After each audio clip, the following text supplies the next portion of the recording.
الشيطان الرجيم بسم الله الرحمن الرحيم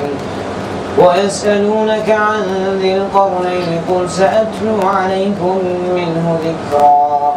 إنا مكنا له في الأرض وآتيناه من كل شيء سببا فأتبع سببا حتى إذا بلغ مغرب الشمس وجدها تغرب في عين حمئة ووجد عندها قوما قلنا يا ذا القرنين إما أن تعذب وإما أن تتخذ فيهم حسنا قال أما من ظلم فسوف نعذبه ثم يرد إلى ربه فيعذبه عذابا نكرا وأما من آمن وعمل صالحا فله جزاء الحسنى وسنقول له من أمرنا يسرا ثم أتبع سببا حتى إذا بلغ مطلع الشمس وجدها تطلع على قوم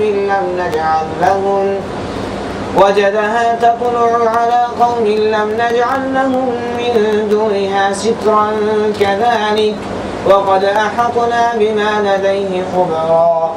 ثم أتبع سببا حتى إذا بلغ بين السدين وجد من دونهما قوما لا يكادون يفقهون قولا قالوا يا ذا القرنين إن يأجوج ومأجوج مفسدون في الأرض فهل نجعل لك خرجا على أن تجعل بيننا وبينهم سدا قال ما مكنني فيه ربي خير فأعينوني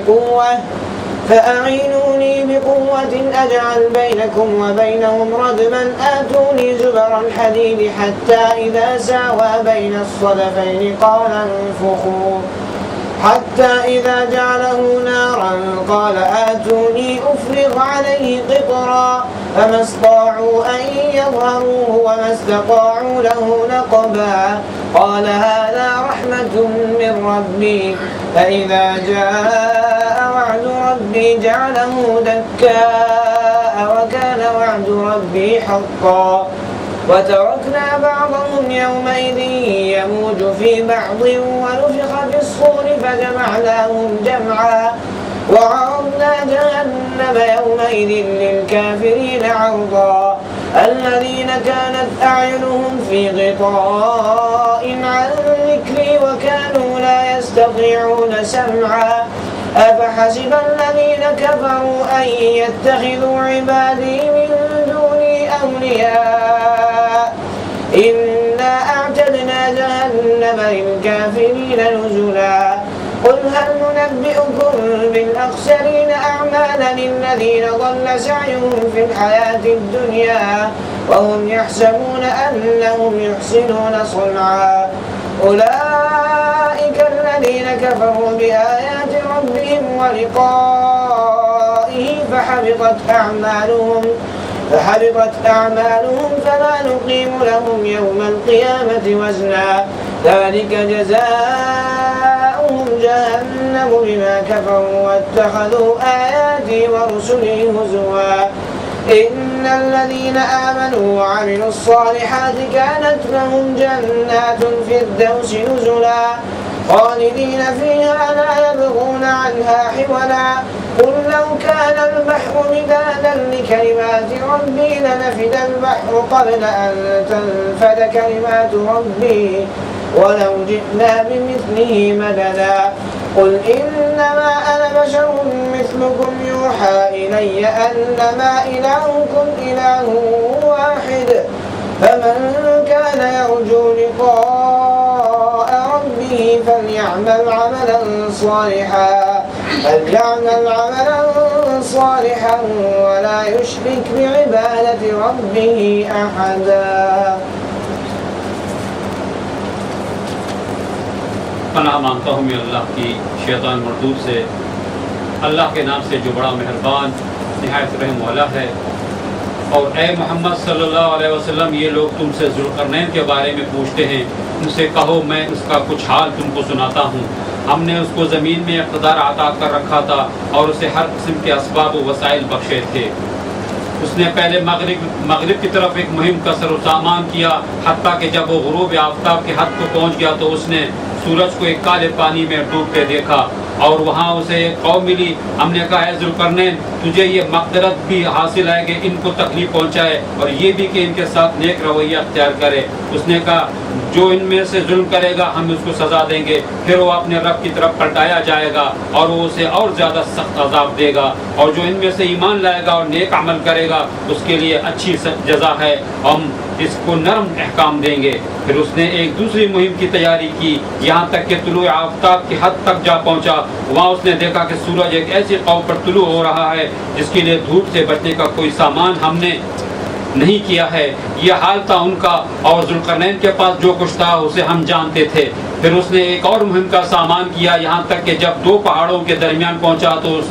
تو اسے ان کے پاس ایک قوم ملی جو مشکل ہی سے کوئی بات سمجھتی تھی۔ ان لوگوں نے کہا کہ اے ذوالقرنین یاجوج اور ماجوج اس سرزمین میں فساد پھیلاتے ہیں، تو کیا ہم تجھے کوئی ٹیکس اس کام کے لیے دیں جو تو ہمارے اور ان کے درمیان ایک بند تعمیر کر دے؟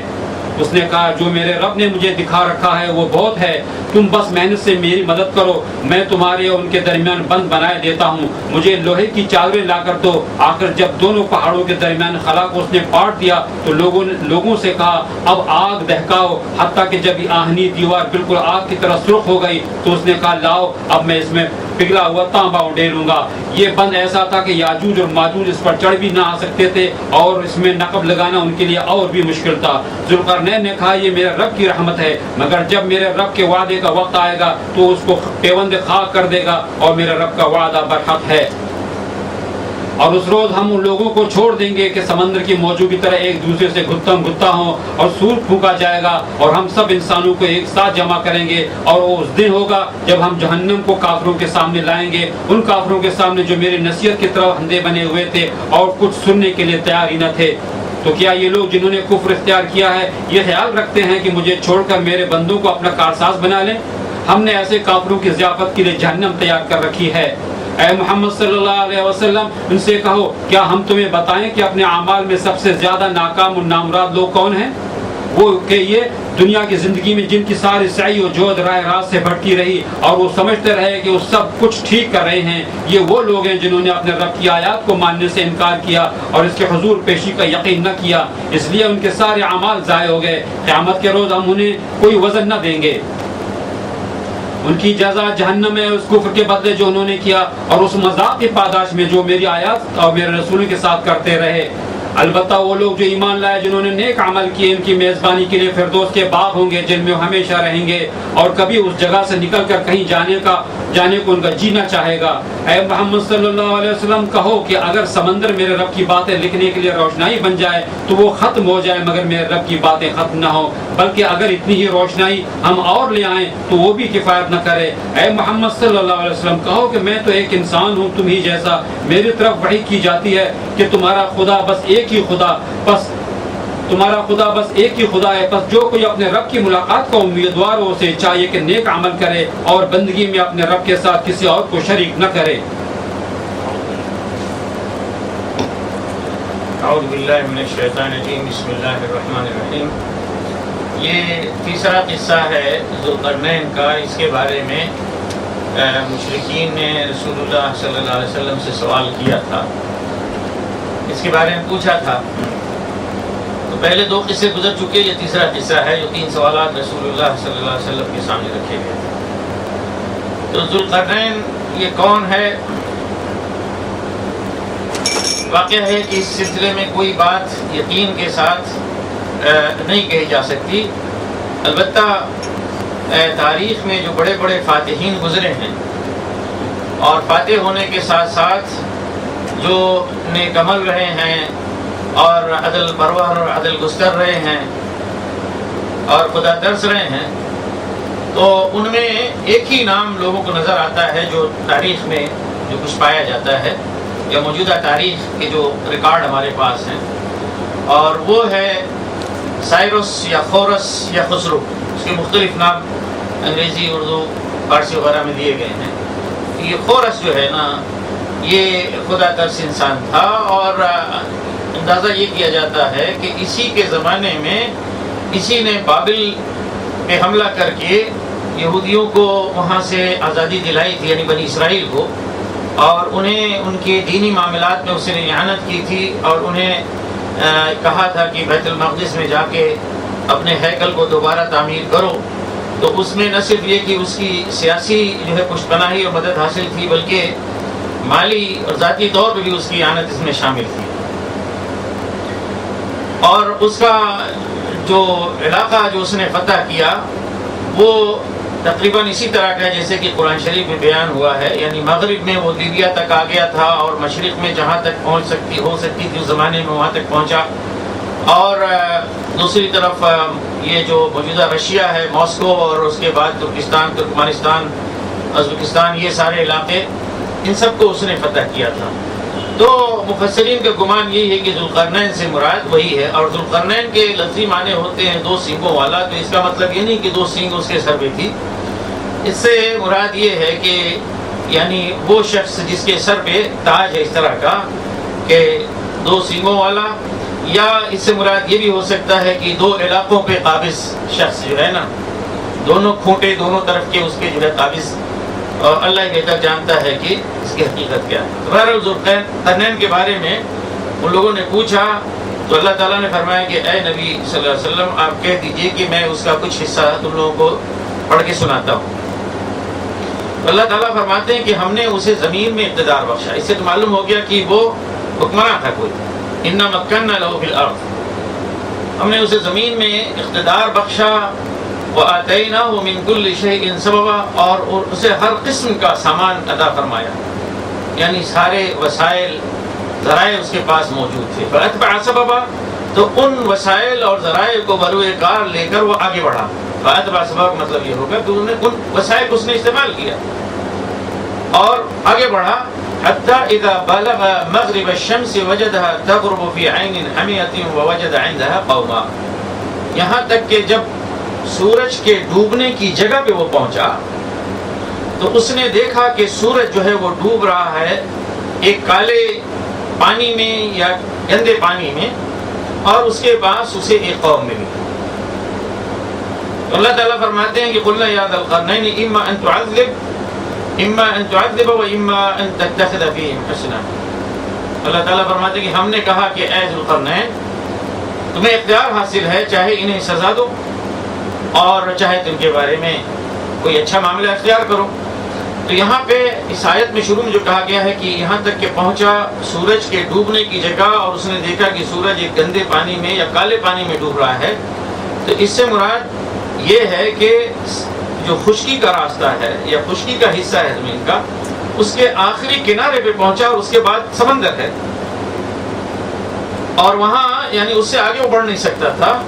تو وہاں سے وہ سورج جو ہے وہ ڈوبتا ہوا دکھائی دیا ایسی جگہ پہ کہ سمندر ہے۔ اس سے مراد یہ نہیں کہ سمندر جو ہے اسی میں سورج ڈوب رہا تھا، بلکہ خشکی پہ پہنچے اور اس کے بعد آگے بڑھنے کا راستہ نہیں تھا، تو اس لیے وہیں کو رک گیا۔ تو وہاں پہ جو قوم تھی ان کے بارے میں اللہ تعالیٰ نے کہا کہ ہم نے کہا، تو ہم نے کہا کا کیا مطلب ہے؟ اللہ تعالیٰ نے اس کے اوپر وحی کی تھی، تو ظاہر ہے کہ وہ نبی نہیں تھا، اللہ تعالیٰ نے اس کو وحی نہیں کی۔ تو جس طرح سے جو فطری الہام ہوا کرتا ہے یا دل میں کوئی بات اللہ کی طرف سے ڈال دی جاتی ہے، بہت سارے بندے ہیں، بہت ساری مخلوقات ہیں ان کے دلوں میں، تو یا ایک قدرتی رہنمائی کسی انسان کو حاصل ہوتی ہے، تو ان سب چیزوں کو بھی اللہ تعالیٰ کیا ہے اپنی طرف منسوب کرتے ہیں کہ ہم نے اس سے کہا، یعنی اس سے یہ بات سجھائی یا اس کے دل میں یہ بات ڈالی اور اس کو اس کے عقل میں بات ڈالی کہ اے ذوالقرنین اس قوم کے ساتھ تو جو چاہے معاملہ کر، چاہے انہیں سزا دے، یعنی اسے اختیار حاصل تھا، چاہتا تو انہیں وہ سزا دیتا اور چاہتا تو ان کے ساتھ اچھا رویہ اختیار کرتا۔ تو اس نے کہا کہ جو لوگ ہیں جنہوں نے ظلم کیا ہے انہیں تو ہم یقیناً سزا دیں گے، پھر اس کے بعد وہ اپنے رب کی طرف پلٹائے جائیں گے، تو اللہ جو ہے انہیں اور زیادہ سخت اور بری جو ہے سزا دے گا۔ لیکن جو لوگ ایمان لائیں گے اور عمل صالح کریں گے، یا ایمان لائے ہوئے اور عمل صالح کر رہے ہیں، تو ان کے لیے بہترین بدلہ ہے، اور انہیں ہم اپنی طرف سے اچھا برتاؤ کریں گے، اچھی بات کہیں گے۔ تو یہ ایک طرف کی مہم کا تذکرہ ہو گیا۔ دوسری طرف کی مہم کا تذکرہ ہو رہا ہے ثم اتبع سببا، پھر وسائل اور ذرائع کے وہ درپے ہوا، یعنی انہیں استعمال کر کے آگے بڑھا، حتی اذا بلغ مطلع الشمس، یہاں تک کہ جب وہ سورج کے طلوع ہونے کی جگہ پہ پہنچا، یعنی مشرق کا آخری حصہ جہاں پہ وہ پہنچ سکتا تھا، خشکی جہاں تک موجود تھی، اس کے بعد سمندر ہوتا تھا، وجد تطلع على قوم لم نجعل لهم من دنیا سترا، تو ہم نے دیکھا کہ وہاں پہ اس نے ایک ایسی قوم کو دیکھا، ایسی قوم اسے ملی کہ جس کے لیے کوئی پردے کا اہتمام نہیں تھا، یعنی بالکل جنگلی اور بالکل ابتدائی زندگی بسر کرنے والی، نہ تو ان کے پاس گھر ہے، نہ خیمہ ہے، نہ باغات ہے، کہیں چھپنے کی جگہ ان کے پاس نہیں۔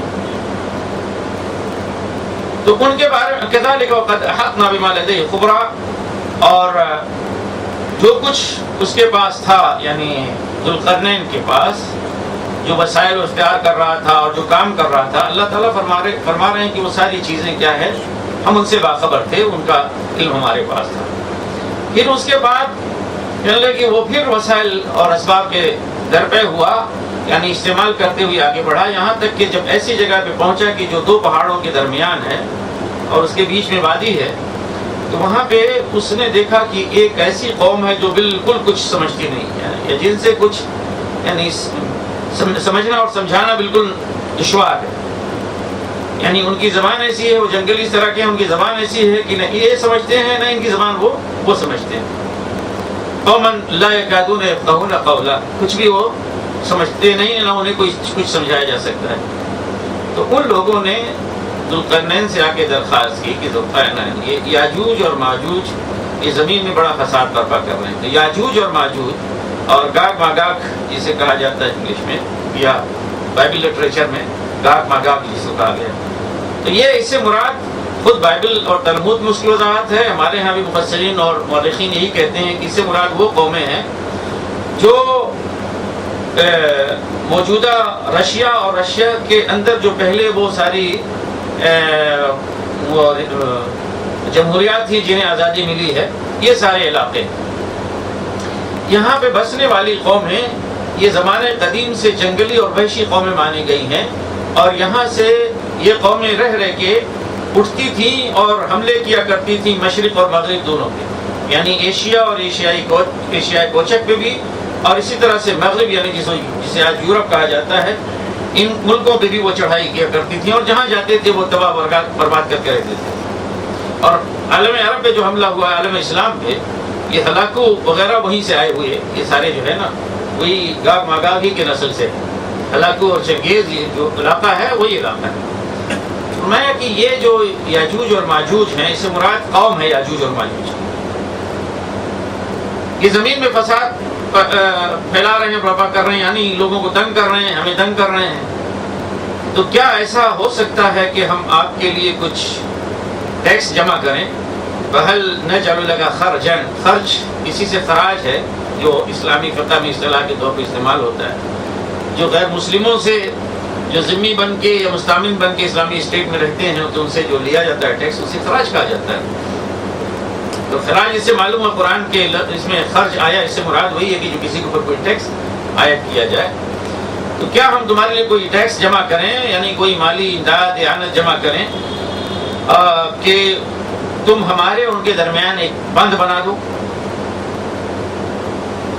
ہم ان کے یعنی حملوں سے جو ہے محفوظ ہو جائیں؟ تو ذوالقرنین نے کہا کہ دیکھو، مال و دولت اور وسائل یہ ساری چیزیں جو اللہ تعالیٰ نے مجھے بخشی ہیں، مجھے اللہ تعالیٰ نے نوازا ہے، وہ میرے پاس بہت کچھ ہے، اور اللہ کا جو ہے نا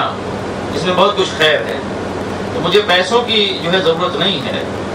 البتہ افرادی قوت کی ضرورت ہے۔ فَأَعِينُونِي بِقُوَّةٍ، قوت کے ذریعے میری مدد کرو، یعنی مین پاور کے ذریعے سے میری مدد کرو۔ وسائل میرے پاس ہیں، پیسے میرے پاس ہیں، البتہ ان سے وہ بند بنانے کے لیے جو درکار ہے، افرادی قوت، مین پاور، اس کی مجھے ضرورت ہے، اس سے مدد کرو۔ تو میں تمہارے ان کے درمیان پاٹ کے ایک دیوار کھڑی کر دیتا ہوں۔ ردم کے معنی اصلاً ہوتا ہے پاٹنے کے، تمہارے ان کے درمیان ایک ردم بنا دیتا ہوں، پاٹی ہوئی چیز بنا دیتا ہوں، یعنی پاٹ کر ایک میں دیوار کھڑی کر دیتا ہوں۔ اور اس نے کہا کہ لاؤ لوہے کی چادریں، اس سے معلوم ہوا کہ اس زمانے میں بھی لوہے کی چادریں ہوا کرتی تھی، آئرن شیٹ جو ہے نا، اسٹیل شیٹ، وہ لوہے کی چادریں لے کر آؤ۔ اور وہ لے کر آئے تو پھر اس نے کیا کیا کہ لوہے کی چادریں اس نے کھڑی کی اور اس میں آگ اس نے دہکائی، اور حتی اذا ساوا بین الصدفین قال انفخوا، جب وہ برابر برابر دو طرف اس نے کھڑے کر لیے تو اس نے کہا کہ اب اس میں پھونکو، یعنی آگ جو ہے دہکاؤ۔ حتی اذا جعلہ نارا قال آتونی افرغ علیہ قطرا، یہاں تک کہ جب اسے بالکل گرم کر کے لوہے کو آگ بنا دیا تب اس نے کہا کہ اب لاؤ پگھلا ہوا تانبا میں اس میں اڑیل دیتا ہوں۔ یہ اس نے اہتمام کیا۔ وہ یا دو پہاڑ ہیں، اگر ان پہاڑوں کے بیچ میں یہ جو درہ ہے یا وادی، اس کو بند کر دیا جائے تو وہ ادھر نہیں آ سکتے، تو ایسے ہی انہوں نے کیا۔ چنانچہ اب وہ دیوار جب بن گئی تو فرمایا کہ نہ تو اس پہ وہ چڑھ سکتے ہیں اور نہ ہی اس میں نقب لگا سکتے، اور اس نے یہ بنانے کے بعد کہا کہ یہ میرے رب کی رحمت ہے، لیکن یہ نہیں ہے کہ یہ دیوار جو بن گئی ہے یہ ہمیشہ ہمیش کے لیے پختہ ہے۔ میرے رب کا وعدہ جب آئے گا تو اسے کیا ہے، بالکل ٹکڑے ٹکڑا کر دے گا یا پیمند خاک کر دے گا۔ تو اس وعدے سے مراد یہ بھی ہے کہ یعنی دنیا میں اس دیوار کی بقا کے لیے جو وقت ہے وہ، اور یہ بھی ہے کہ جب قیامت کا وقت آئے گا تو اللہ تعالیٰ، یعنی اگر یہ دیوار بچی رہے گی اس وقت تک تو پھر قیامت وہی ہے، قیامت میں سب کچھ جو ہے تباہ برباد کر دیا جائے گا، اور میرے رب کا وعدہ جو ہے برحق ہے۔ یہاں پہ یہ قصہ جو ہے ختم ہو جاتا ہے۔ تو وہ جو اس نے کہا کہ میرے رب کا وعدہ جو ہے برحق ہے، تو اب اسی مناسبت سے آگے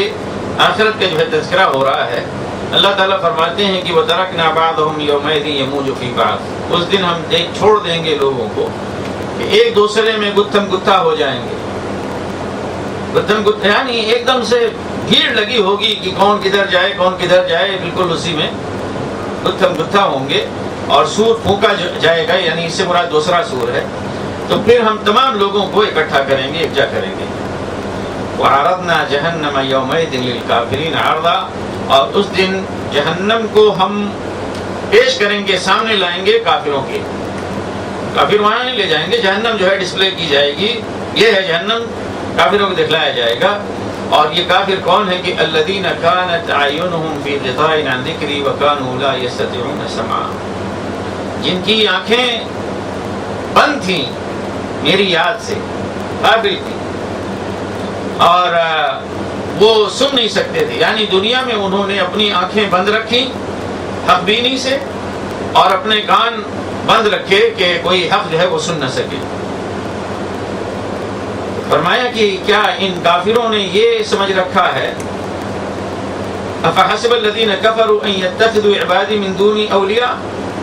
ان کافروں نے یہ گمان کر رکھا ہے کہ مجھے چھوڑ کر جو میرے بندے ہیں انہیں یہ اپنا ولی اور سرپرست بنائیں اور ایسے چھوڑ دیے جائیں گے۔ فرمایا کہ اس طرح کے منکرین حق کے لیے ہم نے جہنم جو ہے ضیافت کے لیے یا مہمان نوازی کی جگہ کے لیے انہیں جو ہے تیار کر رکھا ہے، وہاں پہ آگے لوگ ٹھہریں گے۔ تو اے نبی صلی اللہ علیہ وسلم، آپ اس موقع پہ بتلا دیجئے،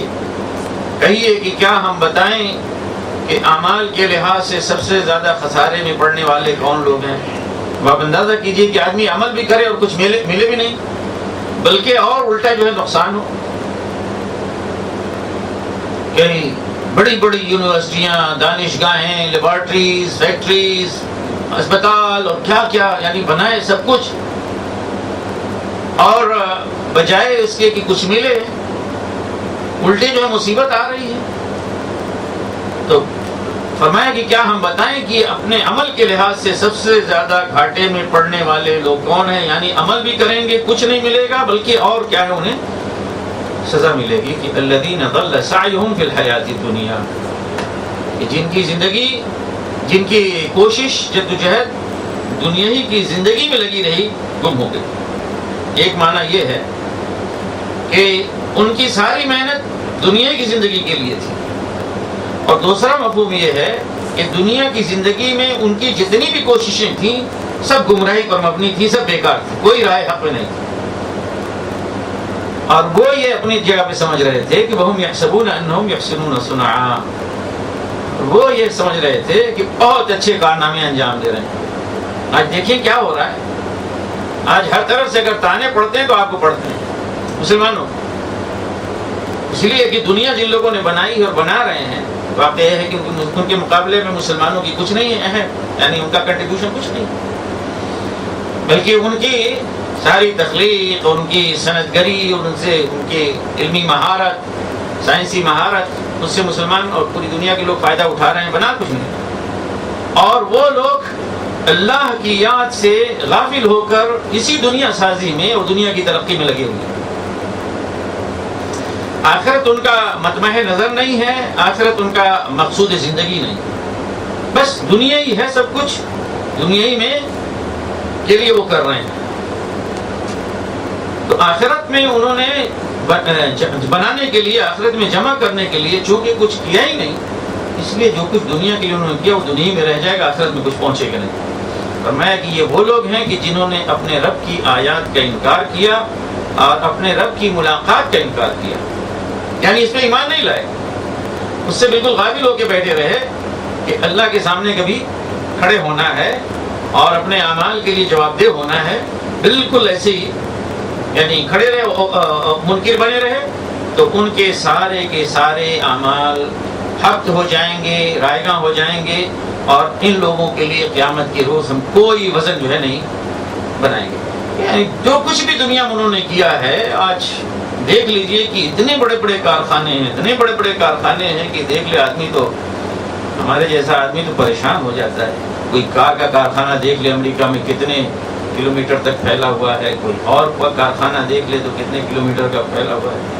کہیں پہ 5000 کام کر رہے ہیں، کہیں پہ 10,000 کام کر رہے ہیں، کوئی کمپنی پوری دنیا میں پھیلی ہوئی ہے، اس کے ہر ملک میں جو ہے نا چھوٹے بڑے یونٹس موجود ہیں، یہ سب کچھ ہے، لیکن یہ ساری چیزیں آخرت میں ان کا کوئی وزن نہیں ہوگا، اس لیے کہ آخرت کے لیے ساری چیزیں کی نہیں گئی تو اس لیے ان کا کوئی وزن نہیں ہوگا۔ تو اس لیے فرمایا کہ ان کا بدلہ جہنم ہے، کفر کی پاداش میں، کفر کی سزا میں۔ انہوں نے انکار کیا، کفر کیا، اور میری آیات اور میرے رسولوں کا انہوں نے مذاق اڑایا،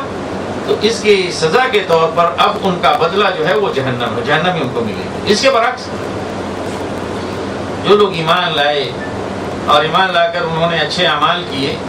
فرمایا کہ کانت لہم جنات الفردوس نزلا، ان کے لیے فردوس کے باغات، فردوس کی جنتیں، یعنی سب سے بلند جنتیں، وہ نزل ہوں گی۔ نزل کے معنی ہوتے ہیں سامان ضیافت کے۔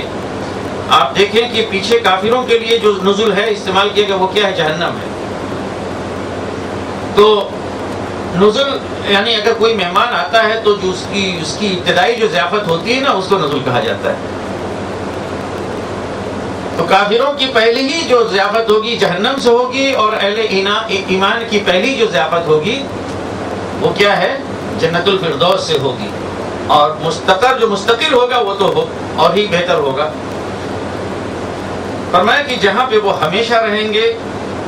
اور وہاں سے کبھی ٹلنے کے بارے میں وہ سوچیں گے، میں وہاں سے نہیں نکلنا چاہیں گے۔ لا یبغون عنہا حولا، اے نبی صلی اللہ علیہ وسلم کہہ دیجئے کہ اگر یہ سمندر جتنے بھی ہیں دنیا میں، یہ سب کے سب سیاہی اور روشنائی بن جائیں میرے رب کے کلمات کے لکھنے کے لیے، تو سمندر خشک ہو جائیں گے، لیکن میرے رب کے کلمات ختم نہیں ہوں گے۔ یہاں تک کہ یہی سمندر اتنی اور جو ہے دوسرے سمندر آئیں، انہیں بھی روشنائی بنا کے لکھنے کے لیے استعمال کیا جائے تو بھی وہ ختم ہو جائیں گے۔ مطلب رب کے کلمات اتنے ہی نہیں ہے کہ جتنے یہاں پہ نازل ہوئی، یا رب کا علم اور رب کی حکمت اتنی نہیں ہے کہ جتنے ہم دیکھ رہے ہیں۔ رب کا علم اور رب کی حکمت، اس کی باتیں اتھاہ ہیں اتنی کہ ان کے لیے سمندر ناکافی ہے۔ پھر ایک اور حقیقت بتلائی اور بنیادی عقیدہ کہ قل انما انا بشر مثلکم یوحی الی، اے نبی کہہ دیجئے کہ میں تو تمہارے ہی جیسا ایک بشر ہوں، اور جب آدمی گمراہی پہ آتا ہے اور ایک گمراہی پہلے سے طے کر لیتا ہے اور قرآن شریف سے اپنے لیے اس گمراہی کے لیے دلیل ڈھونڈتا ہے، تو پھر اس کا ترجمہ یہ کیا جاتا ہے اے نبی کہہ دیجئے کہ میں تمہارے جیسا بشر نہیں ہوں۔ جو تھوڑی سی بھی عربی جس نے پڑھی ہے، انا کے بعد ما نافیہ نہیں آتا ہے، کبھی بھی نہیں ہو سکتا۔ انما جب آتا ہے تو یہ حسر کے معنی اس کے پیدا ہوتے ہیں، اور حسر کا مطلب یہ ہوتا ہے میں تو بس، انا بشر مثلکم جملہ یہ ہے حقیقت میں، انا بشر مثلکم جملہ یہ ہے میں تمہارے جیسا ایک بشر ہوں۔ اس کے ساتھ جب انما لگ جاتا ہے تو اردو میں یوں کہیں گے میں تو بس تمہارے ہی جیسا، یا میں تو صرف تمہارے جیسا، تو اس صرف اور بس کو جو ہے نا اس کے لیے اصطلاحاً حسر بولتے ہیں، مفہوم ایک متعین کرنا، میں اس سے آگے بھی کوئی مفہوم دوسرا نہیں ہو سکتا۔ لیکن انا کے بعد ماں الگ سے آیا جس کے معنی نہیں کے ہوتے ہیں، عربی زبان میں نہیں ہوتا، لیکن ہمارے ہندوستان پاکستان میں ایسے سقراط بقرات پڑے ہوئے ہیں کہ گمراہی جو ہے پہلے وہ تراشتے ہیں اور پھر اپنی گمراہی کے لیے وہ جو ہے قرآن شریف کی آیات کے غلط ترجمے کرتے ہیں، اور پھر جب ان اللہ کے بندوں کو سمجھایا جائے تو فوراً کہہ دیں گے کہ آپ فلاں ہیں، آپ جانتے ہیں، کوئی ایک تانا دے دیا جائے گا، ختم بات، اس کے 1000 جواب سوال کا جو ہے ایک جواب کہ تم مثلا یہ ہو اور فلاں ہو، وہابی ہو اور کیا ہو، دیوبندی ہو، جو بھی نام آتا ہے، نہیں سیدھے سیدھے ایک مسلمان سے مسلمان ہوتا ہے، ایک مسلمان ہوتا ہے۔ قرآن نہ تو دیوبند میں نازل ہوا نہ بریلی میں نازل ہوا، یہ قرآن اور دین جو ہے نہ تو دیوبندی ہے اور نہ بریلی ہے۔ حق جس کے پاس ہے اس کو قبول کیجئے، باطل جس کے بھی پاس ہے اسے چھوڑیے۔ قرآن شریف ہمیشہ مسلمانوں کی تعلیم دیتا ہے کہ تم حق کے علم بردار بنو، حق کی گواہی دینے والے بنو، خواہ اس کی چوٹ، اس کا نقصان تمہیں خود کیوں نہ پہنچے، تمہارے ماں باپ کو، تمہارے بھائی بہن کو، تمہارے اپنے لوگوں کو، تمہارے رشتہ داروں کو کہیں نقصان کیوں نہیں ہوتا ہو، لیکن تم حق کے ساتھ کھڑے ہو، حق کے علم بردار بنو۔ لیکن یہاں پہ یہ ہے کہ حق تو ماننا ہی نہیں، پہلے سے ایک چیز طے کر لی ہے، بس اس سے ہٹنا نہیں۔ حالانکہ بات لوگوں کی کامیابی اور ناکامی کی ہے، یہ کوئی یعنی معمولی مسئلہ نہیں ہے، اس کو بہت سنجیدگی کے ساتھ لینا چاہیے۔ ہر وہ شخص، ہر وہ جگہ جہاں سے حق ملے اس سے لیں، اور اپنی تقدیر کو کسی کے ساتھ باندھ نہ دیں۔ تقدیر تو باندھی جاتی ہے صرف اللہ اور اللہ کے رسول کے ساتھ، اور کسی کے ساتھ نہیں باندھی جاتی۔ مطلب یہ کہ یہ وہ دو ذرائع ہیں کہ جہاں پہ حق کے سوا کوئی اور چیز نہیں ہو سکتی۔ باقی دوسرے لوگ ہیں، ان کے ہاں حق بھی ہو سکتا ہے، غلطیاں بھی ہو سکتی ہیں۔ اگر اللہ کے بہت نیک بندے ہیں تو بھی گمراہ تو نہیں ہوں گے، لیکن غلطیاں ان سے بھی ہو سکتی ہیں۔ اس لیے کسی کو معیار حق نہیں بنایا گیا ہے اللہ کے نبی صلی اللہ علیہ وسلم کی طرف۔ معیار حق اللہ کے نبی، اور جو لوگ بزرگ ہوئے اس امت میں، مثلا صحابہ کرام، وہ اس لیے بزرگ ہوئے اور بزرگی کا مرتبہ ان کو ملا کہ انہوں نے اپنے آپ کو اس معیار حق کے مطابق ڈھالا، اس پہ اپنے آپ کو اتارا۔ تو بہرحال یہ رسول اللہ صلی اللہ علیہ وسلم کے بارے میں یہ آیت واضح جو ہے نا ایک نبوت سے متعلق تصور دے رہی ہے کہ اے نبی آپ کہہ دیجئے کہ میں تمہارے ہی جیسا ایک بشر ہوں، لیکن صرف بشر ہی نہیں ہوں۔ اب آگے وہ چیز آ رہی ہے، میں بشر ہی نہیں ہوں، یوحا الی، میرے اوپر وحی آتی ہے، تمہارے پر وحی نہیں آتی۔ یہ فرق ہو گیا، بہت عظیم فرق ہے، یعنی ایک انسان اور دوسرے انسان میں، ایک بشر اور دوسرے بشر میں یہ بہت عظیم فرق ہے۔ جب ایک جاہل اور ایک عالم میں فرق ہو جاتا ہے تو ایک عالم اور ایک پوری دنیا اور نبی میں ظاہر ہے کہ بہت عظیم فرق ہوگا۔ تو میرے اوپر وحی آتی ہے اور وحی کے ذریعے سے مجھے یہ بتلایا جاتا ہے کہ انما الہکم الہ واحد۔ دیکھیے انما پھر یہاں پہ آیا ہے کہ تمہارا معبود، تمہارا خدا تو ایک ہی خدا ہے، تمہارا خدا تو ایک ہی خدا۔ یہاں پہ ہی جو آپ لفظ استعمال کرتے ہیں اس سے حصر کا معنی پیدا ہوتا ہے۔ یہ نہیں تمہارا خدا ایک خدا ہے، تمہارا خدا ایک ہی خدا ہے۔ فمن کان یرجو لقاء ربہ، تو جو اپنے رب کی ملاقات کا متوقع ہے اسے چاہیے کہ نیک عمل کرے۔ یعنی اگر آپ توقع رکھتے ہیں، یعنی جانتے ہیں اس بات کو کہ مرنے کے بعد اٹھائے جائیں گے اور اللہ کے سامنے کھڑے ہوں گے بے یار مددگار تنہا، تو جو بھی اس طرح کا شخص ہے جانتا ہے تو پھر یہ ہے کہ صرف مان کے اور سوچ کے بیٹھ نہ جائے، بلکہ کیا کرے، فَلْيَعْمَلْ عَمَلًا صَالِحًا، تو وہ عمل صالح کرے، نیک عمل کرے۔ اور عمل صالح سے مراد وہ تمام احکام ہیں جو شریعت میں بیان ہوئے، اس میں نماز بھی ہے، روزہ بھی ہے، حج اور زکوٰۃ اور باقی سارے وہ اعمال جو چھوٹے بڑے جیسے بھی، اس عمل صالح کرے، اور اس طرح سے کرے کہ وَلَا يُشْرِكْ بِعِبَادَةِ رَبِّهِ أَحَدًا، اپنے رب کی بندگی میں کسی کو شامل نہ کرے، کسی کو ساجی نہ کرے۔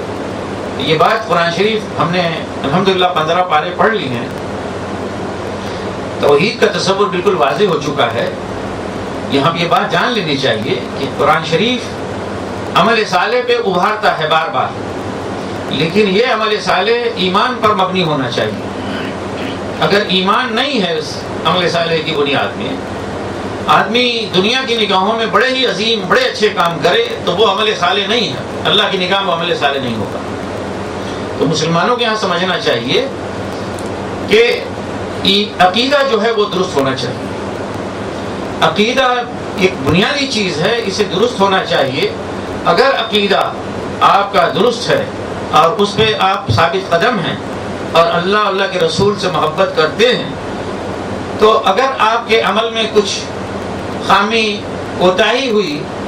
تو اللہ تعالیٰ کی ذات رحیم اور غفور سے ہر مسلمان کو یہ توقع اور امید رکھنی چاہیے کہ اللہ تعالیٰ اسے بخش دے گا اور انشاءاللہ جنت سے اسے نوازے گا۔ لیکن اگر آپ کے پاس اعمال بہت ہیں لیکن عقیدہ درست نہیں ہے تو وہ سارے اعمال آپ کے کیا ہیں؟ ہوا منصورہ ہو جائیں گے، بیکار، وہ کوئی کام نہیں اللہ کے یہاں ہے۔ اس لیے عقیدہ جو ہے اسے ہمیشہ اس کی تصحیح، اس کو صحیح رکھنے کی جو ہے فکر کرنی چاہیے، کوشش کرنی چاہیے۔ اور یہ عقیدہ درست ہو سکتا ہے کہاں سے؟ قرآن شریف سے۔ ہم قرآن شریف کو پڑھیں اپنا رہنما بنا کر، اور یہ طے کر کے کہ اسی کو ہم اپنائیں گے، اس کے بالمقابل جو کچھ بھی تصورات فلسفیانہ انداز میں، منطقی انداز میں دوسرے لوگوں کے لائے جائیں گے، ہمیں اس سے کچھ لینا دینا نہیں، کوئی سروکار نہیں۔ یہ یعنی عقیدے کے اوپر جو ہے نا خاص طور سے آپ حضرات زور دیں، وہ درست ہونا چاہیے اور اس کے ساتھ ساتھ عمل بھی بہتر ہو۔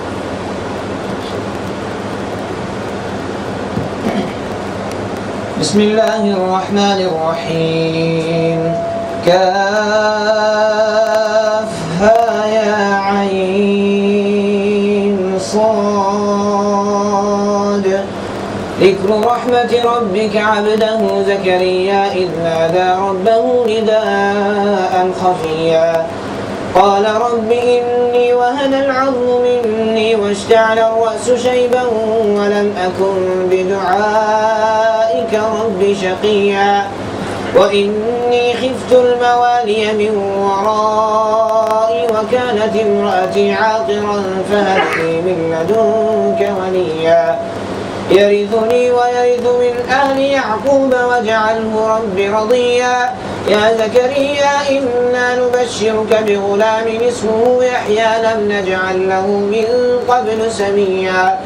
قال رب أنى يكون لي غلام وكانت امرأتي عاقرا وقد بلغت من الكبر عتيا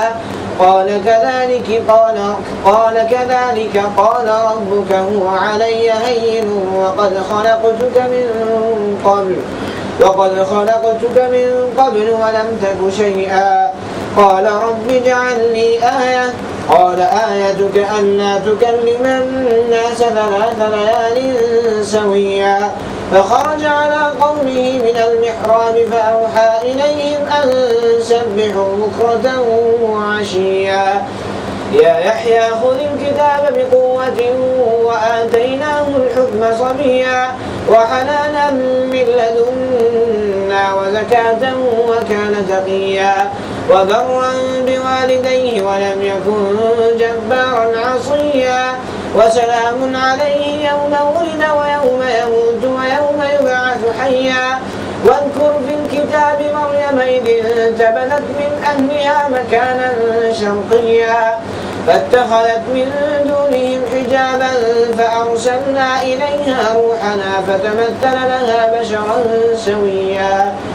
قالت إني أعوذ بالرحمن منك إن كنت تقيا قال إنما أنا رسول ربك لأهب لك غلاما زكيا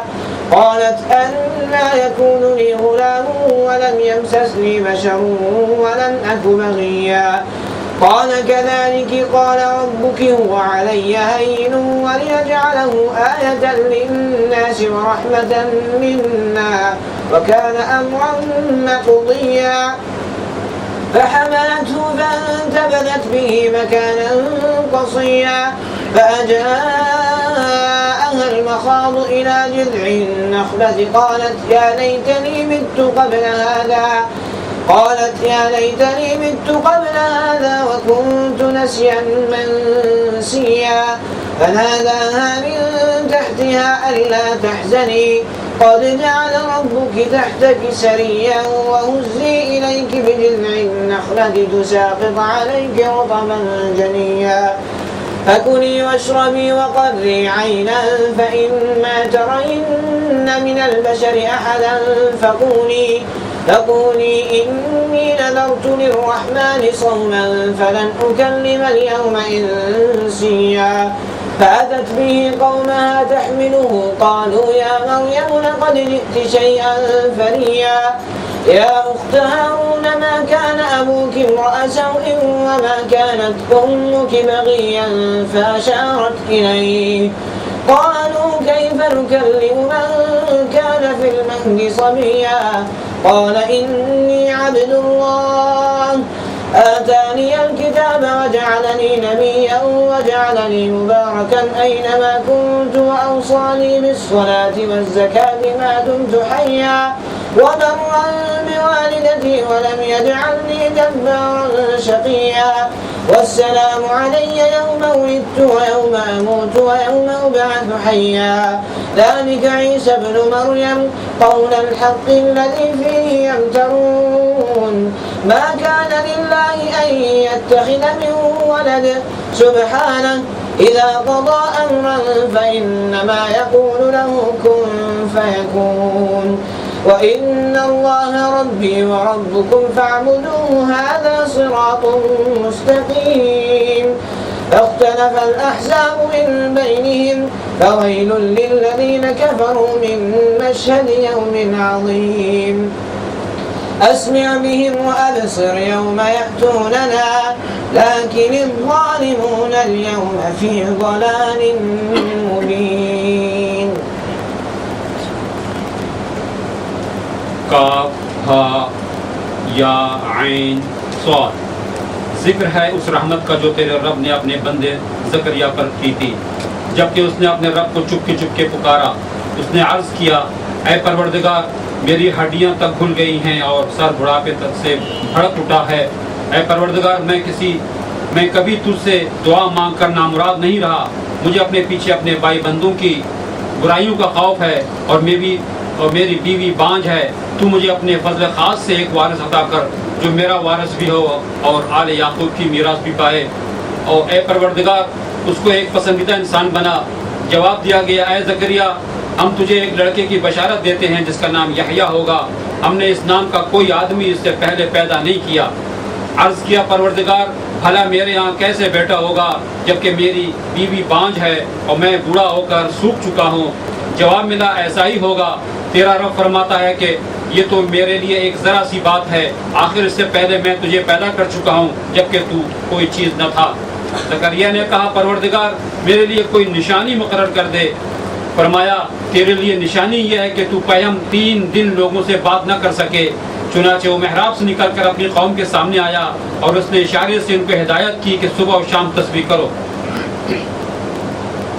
اے یحییٰ کتاب الہی کو مضبوط تھام لے. ہم نے اسے بچپن ہی میں حکم سے نوازا اور اپنی طرف سے اس کو نرم دلی اور پاکیزگی عطا کی اور وہ بڑا پرہیزگار اور اپنے والدین کا حق شناس تھا. وہ جبار نہ تھا اور نہ نافرمان. سلام اس پر کہ جس روز کے وہ پیدا ہوا اور جس دن وہ مرے اور جس روز وہ زندہ کر کے اٹھایا جائے. اور اے محمد صلی اللہ علیہ وسلم اس کتاب میں مریم کا حال بیان کرو جبکہ وہ اپنے لوگوں سے الگ ہو کر شرقی جانب گوشہ نشین ہو گئی تھی اور پردہ ڈال کر ان سے چھپ بیٹھی تھی. اس حالت میں ہم نے اس کے پاس اپنی روح یعنی فرشتے کو بھیجا اور اس کے سامنے پورے انسان کی شکل میں نمودار ہو گیا. مریم یکایک بول اٹھی کہ اگر تو کوئی خدا ترس آدمی ہے تو میں تجھ سے رحمان کی پناہ مانگتی ہوں. اس نے کہا میں تو تیرے رب کا فرستادہ ہوں اور اس لیے بھیجا گیا ہوں کہ تجھے ایک پاکیزہ لڑکا دوں. مریم نے کہا میرے ہاں کیسے لڑکا ہوگا جبکہ مجھے کسی بشر نے چھوا تک نہیں اور میں کوئی بدکار عورت نہیں ہوں. فرشتے نے کہا ایسا ہی ہوگا. تیرا رب فرماتا ہے کہ ایسا کرنا میرے لیے بہت آسان ہے اور ہم یہ اس لیے کریں گے کہ اس لڑکے کو لوگوں کے لیے ایک نشانی بنائیں اور اپنی طرف سے ایک رحمت اور یہ کام ہو کر رہنا ہے۔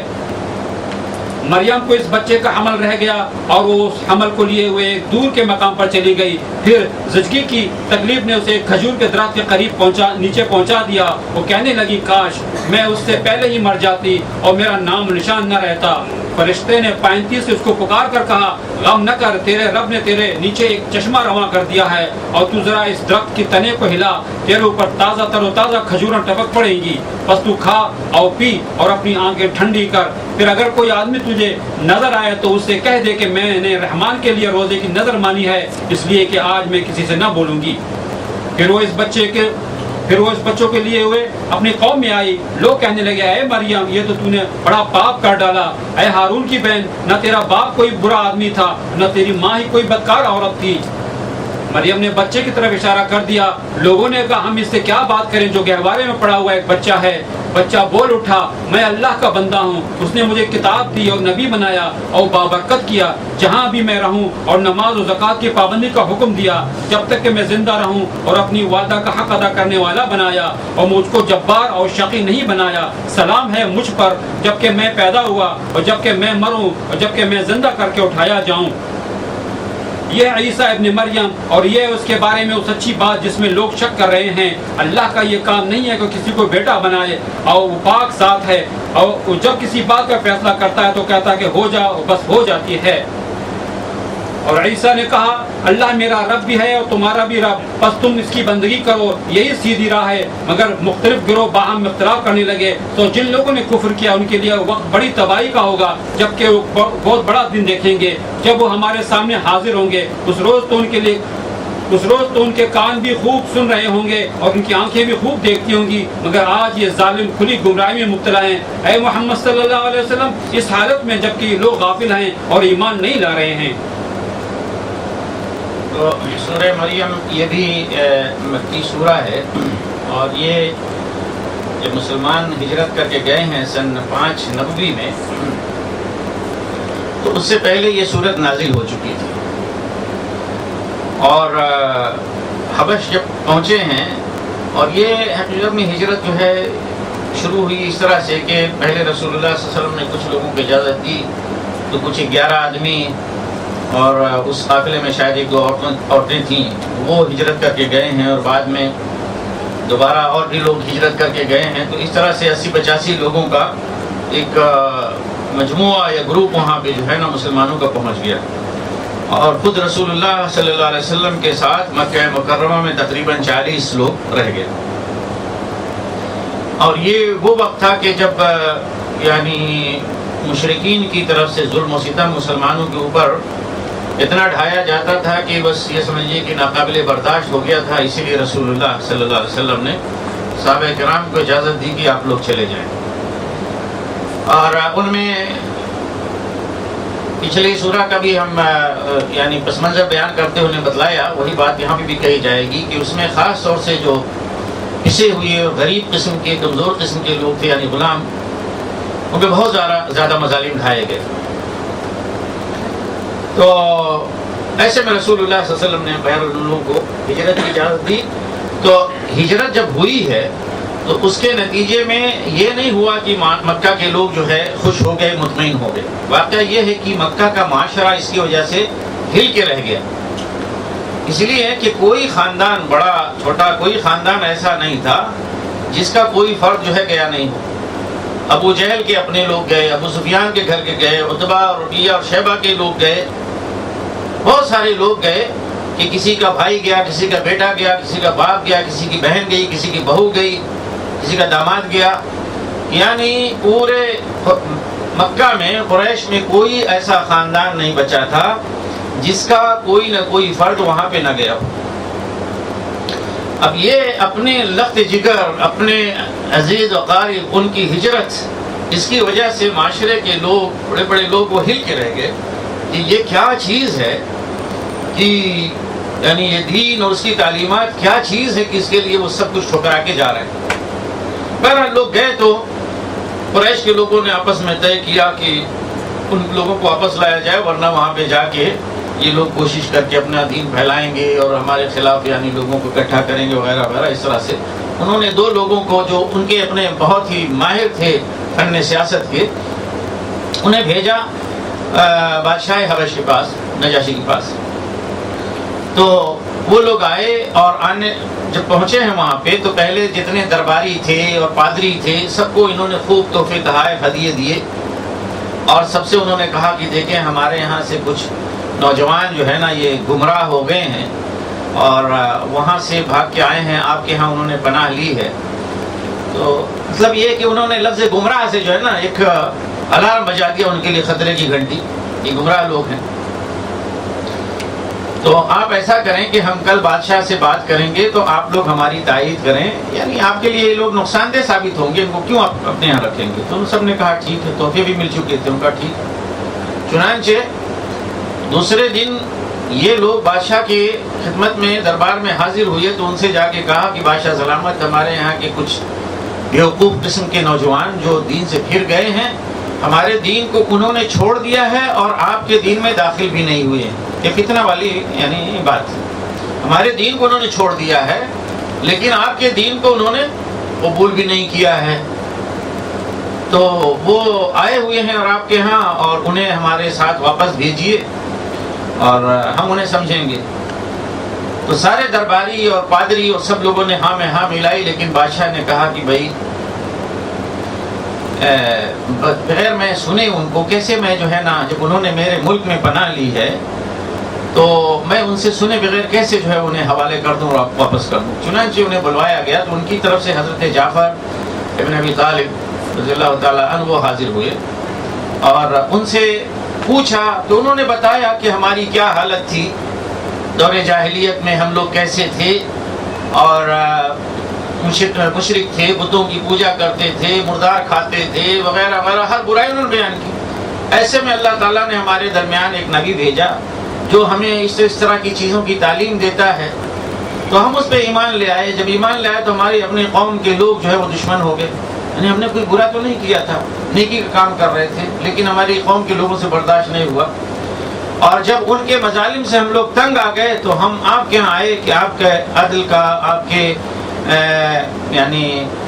یہ کہ آپ کے ہاں رعیت کے ساتھ جو ہے انصاف ہوتا ہے اور آپ بہت ہی نرمی برتنے والے ہیں، رحم دل بادشاہ ہیں، اس لیے ہم نے آپ کے یہاں ہجرت کر کے یہاں پہ جو ہے پناہ لی ہے. تو اس نے کہا کہ میں ان لوگ واپس نہیں کروں گا. تو یہ واپس چلے گئے، وہاں دربار اٹھ گیا. تو دوسرے دن پھر یہ لوگ جو ہے نا، یعنی ان کا جو وقت تھا ڈیلیگیشن قریش کا، انہوں نے پھر پادریوں کو درباریوں کو سمجھایا کہ بھئی یہ لوگ، ان سے تو آپ نے سنا ہی نہیں کہ ان کے خیالات کیا ہیں آپ کے دین کے بارے میں، اور عیسیٰ اور مریم کے بارے میں ان کے کیا خیالات ہیں، خاص طور سے عیسیٰ کے بارے میں ان کے کیا خیالات ہیں، آپ ان سے پوچھیں. چنانچہ دوسرے دن پھر وہ لوگ گئے اور بھئی وہ لوگ آپ سے، یہ ڈیلیگیشن قریش کا آپ سے پھر ملنا چاہتا ہے، اور ان کا کہنا یہ ہے کہ ان سے ان کے عقائد کے بارے میں تو پوچھئے، اور یہ کہ حضرت عیسیٰ کے بارے میں ان کے کیا خیالات ہیں. اس نے پھر بلوایا تو حضرت جعفر ابن ابی طالب نے کہا کہ جو کچھ بھی ہو ہم سنا دیں گے، اور اپنی بات نہیں کہیں گے، اللہ کا کلام سنا دیں گے. چنانچہ سورہ مریم انہوں نے یہ سنائی، اور اس کے بعد یعنی سورہ مریم جب سنا رہے تھے تو نجاشی جو ہے نا اس کے اوپر عجیب تاثر تھا،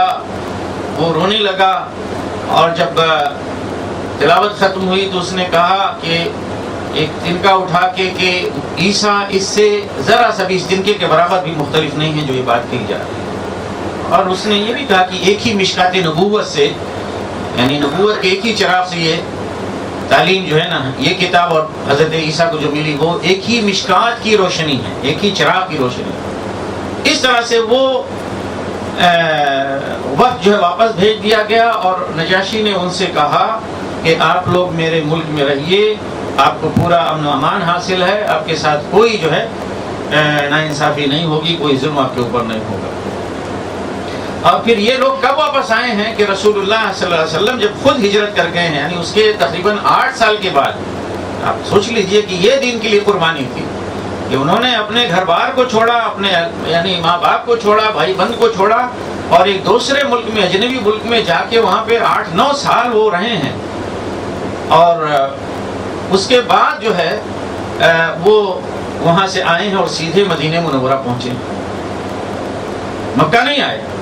تو بہرحال یہ سورہ جو ہے اس سے پہلے کی نازل ہوئی سورہ ہے۔ اس میں جو موضوع بیان ہوا ہے وہ تقریباً وہی ہے کہ جو سورہ آل عمران میں آ چکا ہے، انداز بیان میں فرق ہے اور کچھ اس میں کمی اور بیشی ہے۔ وہاں پہ کچھ بیان ہوئی یہ چیز یہاں پہ نہیں ہے، یہاں پہ بیان ہوئی وہاں پہ نہیں ہے۔ تو ہم قصے کی تفصیلات پہلے بیان کر چکے ہیں، اس میں صرف وہ چیزیں کہ جو یعنی مزید ہیں ان کی طرف ہم اشارہ کریں گے کہ فرمایا کہ تمہارے رب نے جو رحمت خاص کی ہے اپنے بندے زکریا کے ساتھ، اس کا تذکرہ کرا۔ اور یہ زکریا کا معاملہ اس لیے بیان کیا جا رہا ہے حضرت عیسیٰ کی ولادت سے پہلے، تاکہ یہ بتلایا جائے کہ حضرت زکریا کے ہاں ایک بچہ پیدا ہوا حضرت عیسیٰ سے 6 مہینہ پہلے، اس کی پیدائش بھی معجزانہ تھی۔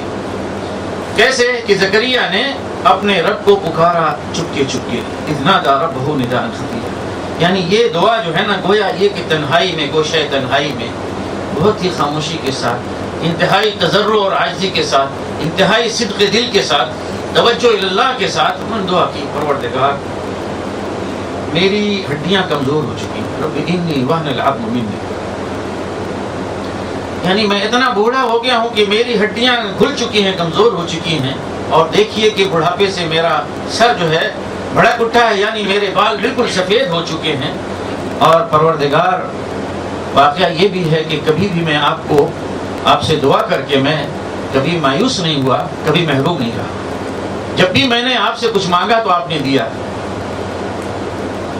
آج ایک نئی درخواست میں آپ کے سامنے رکھ رہا ہوں، اور اس کی وجہ یہ ہے کہ مجھے اپنے پیچھے جو میرے بھائی بند ہیں، خاندان کے لوگ ہیں، ان سے مجھے خطرہ لاحق ہے۔ یہ کیا خطرہ؟ حضرت زکریا جو ہے یہ نبی نہیں تھے، یہ کاہن تھے بہت بڑے، یعنی اس ہیکل کے امام کہہ لیجیے، ان کی پوزیشن یہ تھی، جو ایک بڑے امام، بڑے فقیہ، بڑے محدث یہ ہو سکتی ہے۔ تو انہوں نے کہا کہ میرے بعد میرے خاندان میں ایسے لوگ نہیں ہیں کہ جو اس دینی وراثت کو سنبھال سکیں جو میرے پاس ہے، جو آل یعقوب سے میں نے پائی۔ نالائق قسم کے لوگ ہیں، کوئی ایسا شخص نظر نہیں آتا۔ تو آپ جانتے ہیں کہ بنی اسرائیل میں بنی لاوی یعنی بنیامین کا جو خاندان ہے اس کا ایک حصہ بنی لاوی، یہ وہ خاندان تھا جو دینی خدمت انجام دینے کے لیے مخصوص تھا۔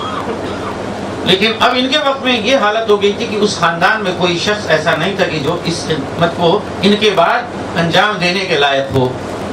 تو انہوں نے کہا کہ میرے بعد جو لوگ ہیں ان سے مجھے اندیشہ ہے کہ وہ کام نہیں کر سکیں گے، تو اس لیے میں آپ سے دعا کر رہا ہوں۔ حالانکہ صورتحال تو یہ ہے کہ میری بیوی بانجھ ہے، یعنی اب بڑھاپے پہ وہ بھی پہنچ چکے ہیں اور ان کی بیوی بھی بہت بوڑھی ہو چکی ہے، اور اس پورے بڑھاپے تک پہنچنے میں ان کی بیوی بانجھ تھی۔ تو اب پروردگار آپ خاص اپنی طرف سے مجھے ایک ولی یعنی ولی عہد عطا فرمائیے، میرے بعد جو ہو میرا جانشین جو ہے مجھے عطا فرمائیے، جو میرا بھی وارث ہو اور آل یعقوب کی چھوڑی ہوئی امانت، آل یعقوب کی جو وراثت ہے وہ یعنی وہی دینی وراثت، اس کا وارث ہو۔ اور پروردگار اسے آپ ایسا بنائیے کہ وہ یعنی پسندیدہ ہو، اسے لوگ دیکھیں تو پسند کریں، اس سے ملیں تو یعنی خوش ہوں۔ تو انہیں بشارت ہوئی کہ زکریا ہم تمہیں ایک لڑکے کی بشارت دیتے ہیں جس کا نام یحییٰ ہوگا۔ حضرت یحییٰ واحد شخص ہیں کہ جن کا نام پیدا ہونے سے پہلے ہی جو ہے نا رکھ دیا گیا۔ اللہ تعالیٰ نے فرمایا کہ اب اس کا نام یحییٰ ہوگا، لم نجعل له من قبل سمیہ، اس سے پہلے ہم نے کوئی یہ نام کا آدمی نہیں رکھا، یعنی یحییٰ نام کا ان سے پہلے کوئی شخص نہیں، اللہ تعالیٰ نے نام رکھا۔ ابھی وہ دعا خود کر رہے ہیں زکریا علیہ السلام،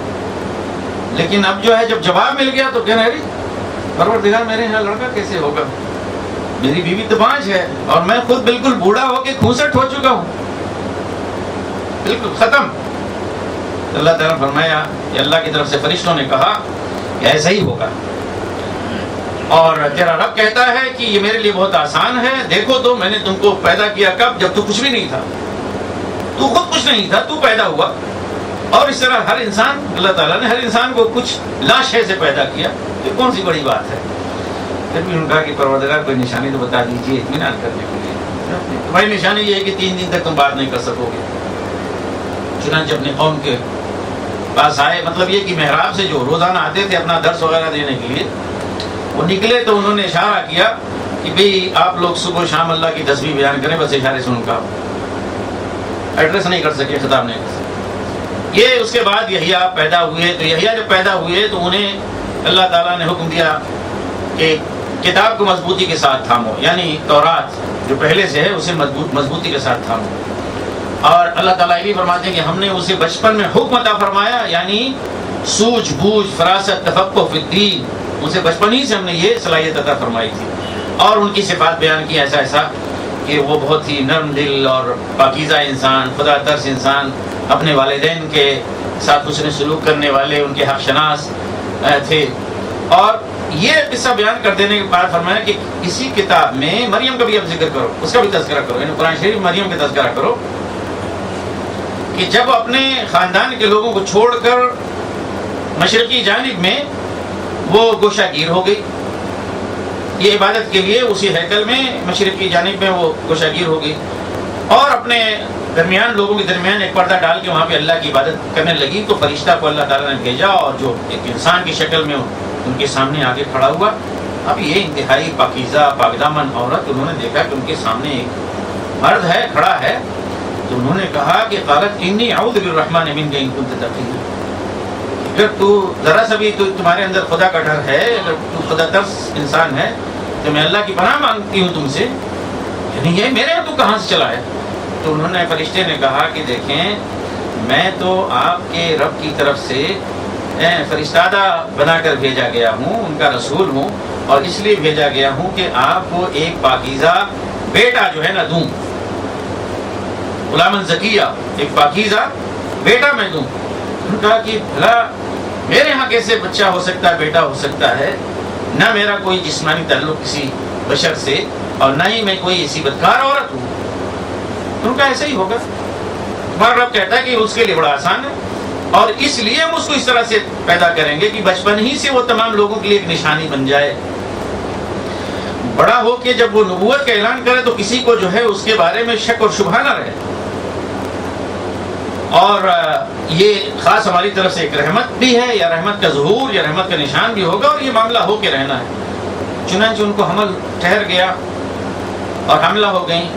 تو اسے لے کر وہ نکل گئیں، یعنی اپنے حمل کے ساتھ وہ نکل گئیں اس عبادت خانے کو چھوڑ کر دور کہیں چلی گئی، مکان قصیہ، دور کے علاقے میں، اس لیے کہ روزانہ یہ کیسے تانے لوگوں کو سنیں۔ ایک حاملہ عورت وہاں پہ بیٹھی ہوئی ہے، ایک فلاں کاہن گھر کے بڑے اچھے معزز شریف دیندار گھرانے کی ایک بیٹی جو خود معبد میں رہتی ہے، وہاں پہ عبادت کرتی ہے، اور اس کو کیسے حاملہ ہو گئی، روزانہ کس کا جواب دے؟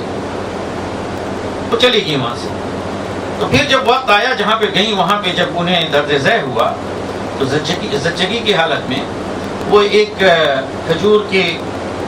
درخت اس کی نیچے آ کے جڑ پہ بیٹھی، اور اس وقت زچگی کی حالت میں انہوں نے کہا، یعنی ان کے جو احساسات تھے، جو کرب سے وہ گزر رہی تھی، ان کا کہ پر کاش کہ میں اس سے پہلے مر گئی ہوتی، یا میں نسیم منسیہ ہوتی، میرا کہیں کوئی ذکر ہی نہیں ہوتا۔ تو فرشتے نے پکارا کہ نہیں، آپ غم نہ کریں، دیکھیں آپ کے نیچے آپ کے رب نے جو ہے چشمہ جاری کر دیا ہے، یعنی پانی کا بندوبست ہو گیا ہے، اور اس کھجور کے تنے کو آپ ہلائیں تو آپ کے اوپر رطب جو ہے نا تازہ تازہ گرے گا، کھانے کا بندوبست ہو گیا۔ اللہ تعالیٰ جب چاہتا ہے تو یعنی بس یہ کہ اپنے بندوں کے لیے، بندیوں کے لیے کر دیا کرتا ہے۔ بھئی کسی کھجور کے درخت کو اگر چھوٹا بھی ہو تو بھی کسی پہلوان کو لے جا کے کہیں ذرا ہلائے تو نہیں ہلے گا، لیکن حضرت مریم خاتون تھیں، عورت تھیں، اور ہمیشہ عبادت کرنے والی، کبھی کوئی محنت مشقت کا کام نہیں کیا، ان سے کہا جا رہا کہ ہلائیں، مطلب یہ کہ بس ہاتھ لگائیں، اور کیا بس اشارہ ایک ہونا چاہیے، اوپر سے جو ہے نا کھجور تازہ تازہ گریں گے، اور کھائیے پیجیے، آرام سے رہیے، آپ پریشان نہ ہو۔ اگر کسی بشر کو آپ دیکھیں تو آپ کہہ دیجئے کہ میں نے رحمان کے لیے روزہ رکھا ہوا ہے، یعنی روزہ ہے، اور یہ روزہ نہ بولنے کا بھی ہے، فلن اکلم اليوم انسیہ، تو آج میں کسی انسان سے بات نہیں کروں۔ پھر جب وہ پیدا ہو گئے اسی طرح سے حالت میں، حضرت عیسیٰ کی پیدائش ہوئی تو انہیں لیے ہوئے پھر واپس آئیں اپنی قوم کے پاس۔ آپ دیکھتے ہی سارے لوگ چیخ پڑے کہ مریم یہ تو بہت ہی بھیانک چیز ہے، یعنی یہ کیا تم نے کیا اے ہارون کی بہن؟ تیرا باپ تو کوئی برا آدمی نہیں تھا اور نہ ہی تیری ماں کوئی بچلن تھی، بدکار تھی. یہ کیا ہے؟ مطلب یہ کہ یہ گویا وہ تو ایک تانا دے رہے تھے، تہمت دے رہے تھے کہ بہت ہی بدچلنی اور بد اخلاقی اور بد کرداری کی بات ہے. اور ایک ایسے گھر کی لڑکی جس کا باپ ایسا ہے، اس کی ماں بڑی نیک نام ہے. فاشارت الیہ، انہوں نے بچے کی طرف اشارہ کیا، بولی نہیں، اشارت الیہ، بچے کی طرف اشارہ کیا. تو لوگوں نے کہا کہ ہم بھلا اس بچے سے جو ابھی شیر خوار ہے اور اس پر پالنے میں گہوارے میں پڑا ہوا ہے، اس سے ہم کیا بات کریں؟ آپ جواب دیں. کچھ وہ بچہ ہے، اس سے بات کرو. جب انہوں نے یہ کہا کہ ہم اس بچے سے کیا بات کریں جو ابھی شیر خوار ہے، دودھ پی رہا ہے، پالنے میں ہے، بچہ بول پڑا، قال انی عبداللہ، میں عبداللہ ہوں، اللہ کا بندہ. اللہ نے مجھے کتاب دی ہے اور مجھے نبی بنایا ہے. بچپن ہی میں دودھ شیر خوار بچہ وہ کہہ رہا، حضرت عیسیٰ ابن مریم. اور اللہ تعالیٰ نے مجھے بابرکت بنایا جہاں کہیں بھی میں رہوں، اور مجھے نماز اور زکوٰۃ کا حکم دیا ہے جب تک میں زندہ رہوں. وہ یا بچپن ہی میں ابھی شیرخوار ہیں، اسی وقت ان کی نبوت کا اعلان ہو گیا. یہ معجزاتی پیدائش، اور اس کے لیے یہ کہ ماں کے اوپر جو تہمت لگ رہی تھی، بچے نے بول کے سب کو خاموش کر دیا اور تہمت ختم. تو واقعہ یہ ہے کہ پھر حضرت مریم بڑے اعزاز کے ساتھ سارے لوگ جان گئے کہ واقعی یہ تو انتہائی غیر معمولی چیز ہے.